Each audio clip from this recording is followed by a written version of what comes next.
이명박 정부 당시에 선박 수명을 2차례 연장했습니다. 그러자 사고가 또 2배까지 늘었다 그래요. 하지만 사고를 낸 선원들에 대한 징계는 또 거꾸로 완화했다고 합니다. 자, 이 관련 자료를 공개한 정의당의 세월호 대책위원회 위원장입니다. 정진호 의원 연결합니다. 정 의원 안녕하세요. 예, 안녕하십니까. 이명박 정부 때 선박 수명이 언제 어떻게 연장이 됐습니까? 예, 2008년이었죠. 해운법 시행규칙 개정을 통해서 기존에 20년이었던 선박의 수명을 25년까지 연장할 수 있도록 1차 연장을 했습니다. 예. 그리고 2009년에 이듬해 다시 그것을 5년 연장해서 30년까지 이렇게 연장할 수 있도록 추가 연장을 했습니다. 1년 만에 한 번 더 했다? 그렇습니다. 그러니까 2년 사이에 선박 수명이 갑자기 10년까지 연장된 거죠. 예. 그때 그렇게 하면서 이유가 뭔지 혹시 그런 걸 밝혀놓은 자료가 있나요? 항상 그렇습니다만 지금도 이야기가 되고 있습니다만은 해운업 육성이라고 하는 규제 완화의 일종이었죠. 예. 혹시 외국의 경우 선박 연령 제한이 어떻게 되어 있는지 조사해 보셨어요? 특별하게 일본 같은 경우는 선박 연령을 이렇게 규정하고 있지는 않았습니다. 그런데 대부분이 한 15년 정도 되면은 노후 선박으로 분류해서요.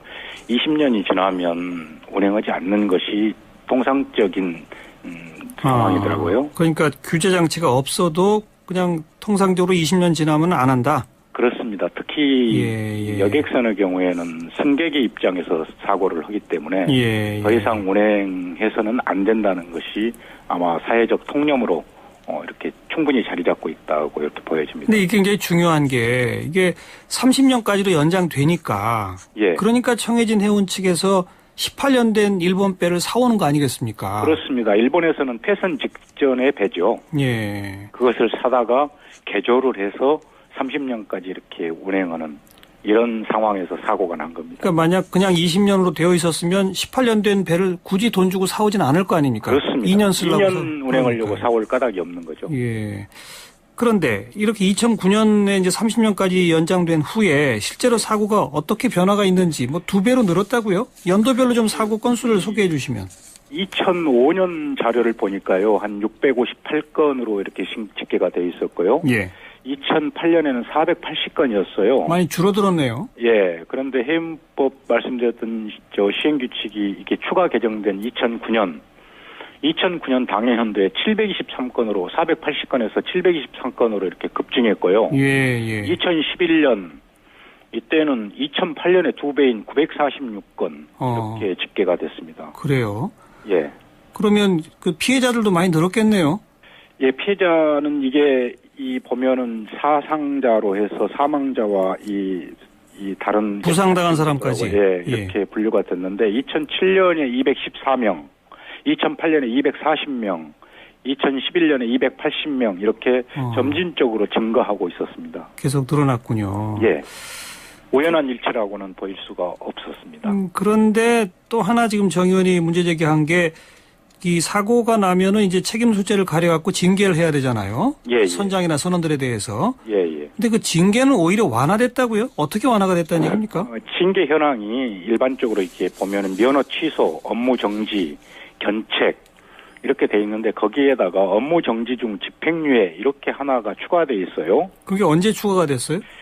그게 역시 마찬가지로 그 시기였습니다. 그래서 1개월에서 3개월의 업무정지 처벌을 받은 사람들이 해양심판부에서 판단하기에 직무교육이 필요하다 이렇게 인정하고 본인이 동의를 희망하면은 직무교육을 받는 조건으로 집행을 유예했습니다.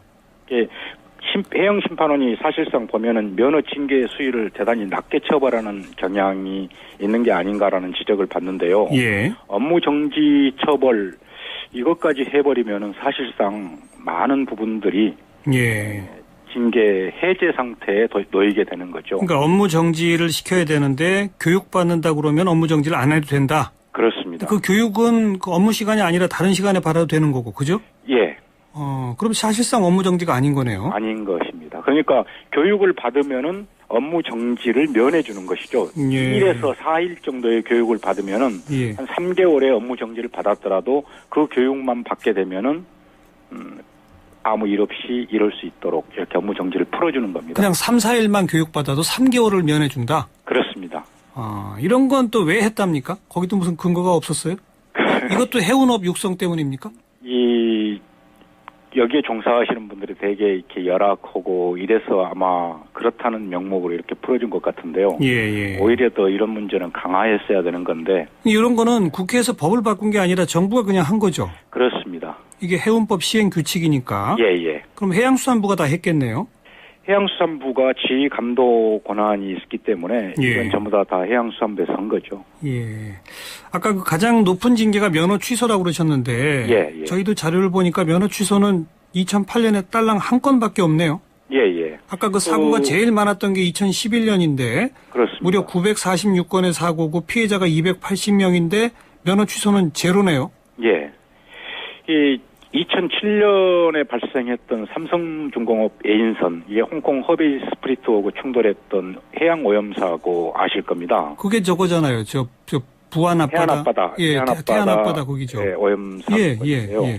이 사건에 대해서 심판원에서 삼성중공업 에인선 선장 2급 항해사였는데 그분은 면허를 취소한 2008년에 면허 취소 사례가 딱 한 건입니다. 유일하게 그 건이다. 그렇습니다. 네.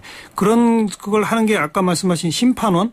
예. 그 심판원은 어떻게 구성됩니까? 심판원의 구성은 자체 규정에 따라서 해양수산부 규정에 따라서 만들어지는 거죠. 이게 사실상 이 일반 이 공무원이나 회사로 이야기한다면은 징계위원회라고 이렇게 보시면 됩니다. 예. 알겠습니다. 그리고 또 다른 자료를 보니까 이 해양경찰청에 이 경비 함정이 그 기름을 이제 있어야 다닐 수 있을 거 아닙니까? 예. 근데 그 기름값이 없어가지고 계속 뭐 2010년 이후에 부족해서 뭐 훈련도 줄이고 막 그랬다면서요? 예, 훈련 일수도 줄였고요. 예. 그래서 나타나는 현상들이 여러 가지 좋게 볼 수 없는 현상들이 많이 나타났습니다. 어떤 현상들이 나타났습니까? 실제적으로 이 운항을 하면서 경비를 해야 되고 이렇지 않겠습니까? 예. 그런데 이 기름값이 없다 보니까 훈련 일수를 절반 정도로 줄였고요. 예. 이 경비 거리가 있어야 되는데 경비 거리는 다 가봐야 되지 않겠습니까? 물론이죠. 이건 어디건요? 예. 근데 이 시간과 거리를 이렇게 비교를 해보면은 거리는 변하지 않는데 시간은 대단히 오래 걸렸어요. 예. 왜 그랬는가 봤더니 기름이 많이 드니까 같은 거리를 가더라도 속도를 늦춰서 천천히 갔다. 그렇죠. 예. 그러다 보니까 가장 중요하게 생각되는 해상 경비 거리에서 이 경비 함정의 대응 시간, 어떤 상황이 발생했을 때 해당 지역까지 도달하는 시간이죠. 시간이라는 게 그게 2013년 9월 이렇게 대응 시간은 21분이에요. 21.9분이 나오는데 2011년에는 15.8분이었습니다. 상당히 빨랐죠. 그리고 2012년에도 13.9분이었어요. 네. 그러니까 11년이나 12년에는 10분대였던 것이 15분 이내에 이렇게 도착했던 대응 시간이 이 2013년에는 20분 이상으로 이렇게 늦춰지게 된 결과가 된 거죠. 그게 다 원인은 기름값이 없어서 그렇습니다. 예산 부족 때문에. 예. 그런데 여수 해양경찰교육원 신축하면서 계획에 없던 골프장 세운다고 145억 원 사용했다면서요? 예, 그렇습니다. 이제 이 145억 원을 사용한 내역도 보면은요, 사실상 아까 말씀드렸던 이 유류비가 없어서 훈련도 줄였다 이렇게 말씀드렸는데, 그뿐만이 아니라 연안 구조 장비 이것도 계속해서 이 비용을 낮춰왔거든요. 비용을.